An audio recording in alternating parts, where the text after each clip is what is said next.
much more fun. Jachung Boyd Were kod otiko mar ODM kaachiel kod nyawadgi Robert Ouko mabende laro komno kod otiko mar Labour Party of Kenya ne okwayo oganda mondo miyo nyakwe ekinde yiero makamano. I've done voting and I'm happy the process is going on smoothly. It's peaceful, as you can see, it's peaceful. So I want to encourage the residents of Kasipul, let's come out in large numbers, let's vote.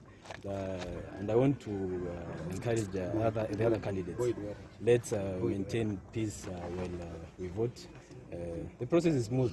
I've said, there's nothing wrong. There's no chaos. So let people come out in large numbers. Let the people, residents of Kasipul, vote, and their vote will count. Let them elect the leader of their choice. As you can see, Mheshimiwa Kaluma has been attacked and he's bleeding. So I want to urge everyone. All candidates. There's no point of bringing chaos. Let the people of Kasipul decide who they want as the member of parliament. So let's embrace each other. Let's maintain peace so that the voting can go on smoothly. An nyinga en Robert Ouko an bende Jachung Kasipul constituency by election matimore madhi mbele sani. Anyalo wacho ni kaluwore gik maseneno kuonde mosewuothe police stations mantie.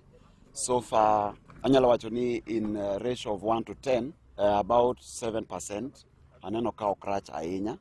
Challenge more mwaneno ka sama donjo tayudo ka jarbura moro hiny maremo ni wuok kuome.